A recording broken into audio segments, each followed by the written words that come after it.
Enhorabuena. Sexualidad. Enhorabuena, 11 años. La mayoría de los padres no saben cómo hablar de sexualidad con sus hijos y muchos lo convierten en un tabú, algo que a lo largo puede perjudicar la confianza y el aprendizaje de los adolescentes. La clave está en tratar el tema con naturalidad y libertad. Cuando las palabras adolescencia y sexo van juntas, la mayoría de los adultos solo piensa en riesgos como embarazos no deseados o enfermedades de transmisión sexual. Se trata de un pensamiento instaurado en la sociedad actual, a veces marcado por unas ideas sobre la sexualidad que no son reales y que llevan a confundir conceptos. Por ejemplo, la mayoría de la gente relaciona la sexualidad directamente con el coito, cuando no tiene por qué ser así. La sexualidad va mucho más allá y existe en todos los seres humanos desde una edad muy temprana. El problema principal es que los adultos no acaban de aceptar el enfoque de los jóvenes respecto a su sexualidad. Enhorabuena, 11 años. Y para hablar de este tema está con nosotros Caterine Caballero, ella es responsable educativa regional para hablarnos de sexualidad. Y por supuesto, usted envíe sus consultas en este momento para aprovechar que ella está con nosotros. ¿Cómo está, Caterine? Bien, buen día, muchas gracias, como siempre, con gusto para hablar de este tema que nos interesa a todos y todas. ¿Cómo hacemos? ¿Por qué es importante hablar de sexo con nuestros hijos, con los adolescentes? Bueno, primero hay que aclarar que hay una diferenciación entre lo que significa sexo, sexualidad y acto sexual, ¿no? Cuando nosotros nombramos la palabra sexo, inmediatamente relacionamos con el acto sexual, cosa que no es así. Entonces hay que aclarar que sexo, desde el punto de vista biológico, es simplemente la diferenciación que hay de la estructura sexual entre hombres y mujeres. Es decir, los varones tienen pene, las mujeres tienen vagina y toda la otra estructura biológica en cuanto a cromosomas, en cuanto a gónadas, ¿no? Entonces, por eso es que hay que quitarle este prejuicio que tiene la palabra sexo y cuando querramos dirigirnos al acto sexual, nombrarlo como tal. Sexo simplemente esta diferencia biológica. Ahora, ¿cómo hacemos, por ejemplo, ya con la tecnología, a edad muy temprana los niños ya están empezando a ver pornografía, ya están empezando a navegar con respecto a lo que es la sexualidad? ¿Cómo hacemos los papás para poder adelantarnos a eso, ¿no? Y que nuestro hijo sepa diferenciar bien lo que usted está diciendo? Bueno, definitivamente el proceso se inicia desde que está muy pequeñito. Ya. El niño empieza a tener conciencia de su realidad más o menos a partir de los 2, 3 años.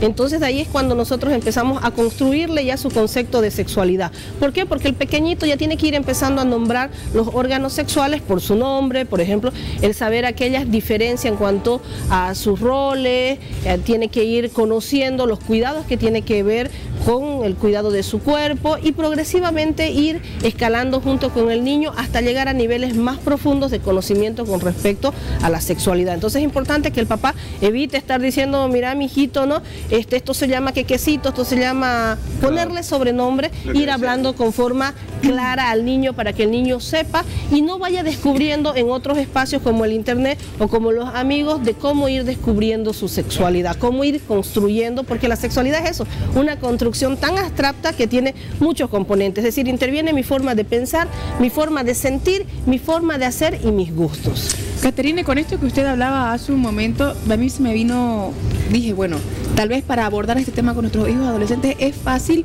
desde el punto de vista en que usted pueda hablar de los cambios que uno va teniendo, porque empiezan a crecer los pechitos en las niñas, empieza a crecer el vello púbico, entonces tal vez partiendo de ahí nosotros vamos hablando un poquito más fácil, de una manera más suelta. Es lo que vos dices, a veces las mamás o los papás cuando tienen una hija mujercita, le baja la primera regla y ahí recién dice es tiempo de hablar de sexo, pero no, es mejor, como dice la licenciada, antes, ¿o no? Hay un punto importante que estamos obviando. Por favor. En realidad, cuesta siquiera hablar de sexualidad y de sexo y de todo lo que tenga referencia a esto. O sea, yo creo que el problema radica ahí. No, o sea, obviamente le llega la primera regla y hablemos ahora. Pero en realidad el punto importante es que a los papás les cuesta un montón hablar de todo lo referente a esto. ¿Y qué hacemos? Aprendemos en la calle, porque eso es la realidad. Aprendemos con amigos y aprendemos mal. Porque yo en lo personal he aprendido mal al comienzo de mi pubertad y de mi preadolescencia y todo, ¿no? Yo creo que ahí está el meollo de la cuestión. ¿Por qué cuesta tanto que nosotros los padres a X edad empecemos a hablar con nuestros hijos? ¿Cuál es el problema? Es sencillo, porque desconocemos.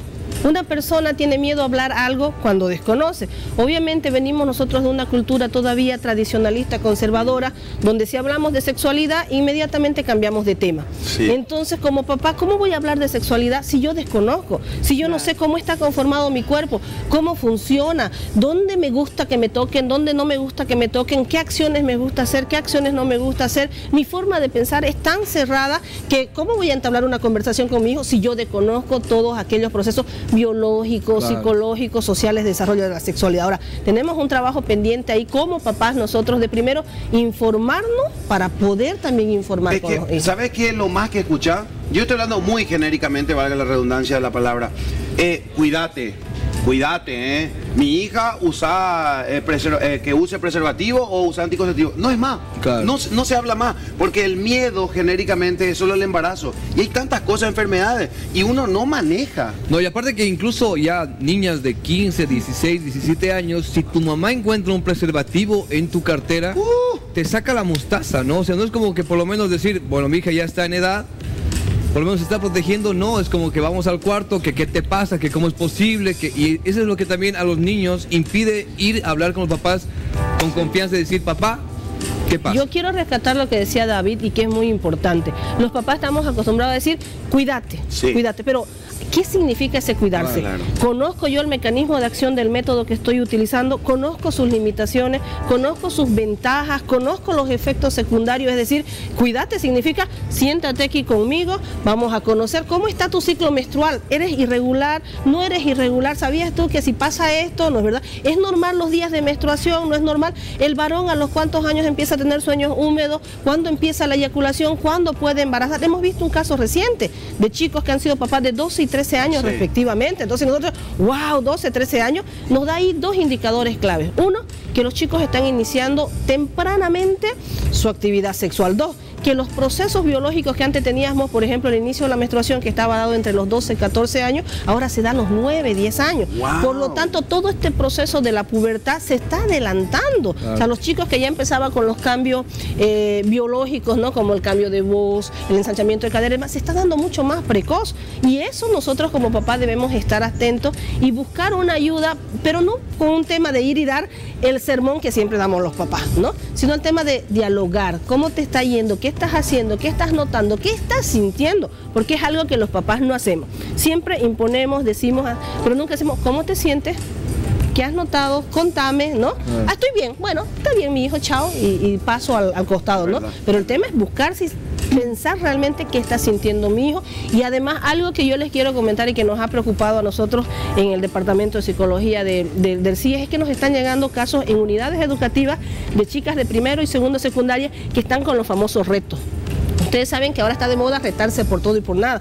Pero los retos ya han sido demasiado extremos, ¿no? Ahora el reto no es como antes, darle un piquito o tocarle el pelo, ¿no? Ahora te acuestas con ese, ¿no? Y si no, te excluimos del grupo. Hemos tenido por favor, dos casos de chicas que han llegado llorando porque dicen, mis compañeras me quieren obligar y yo no quiero, ¿no? Entonces tienen que buscar ayuda. Ahí hay realmente un problema, tenemos que hacer un seguimiento también, las amistades que tienen nuestros hijos, cómo se está desarrollando la información, porque imagínate que tu primera vez sea por un reto, realmente qué triste. Algo tan importante, no debe de ser de esa manera, y a que los padres también tomen las riendas del asunto, que se informen y también puedan, por supuesto, dar la información correcta a los niños, porque esto es simplemente y sincera y directamente el futuro de los jóvenes. Perfecto. Muchas gracias. Gracias, Catrine, por acompañarnos. Hasta una próxima oportunidad y importante mensaje para que todos los papás nos sentemos, nos conversemos con ellos, le preguntemos cómo están y hablemos con total naturalidad de este tema. Muchísimas gracias. Cerramos el sector de sexualidad.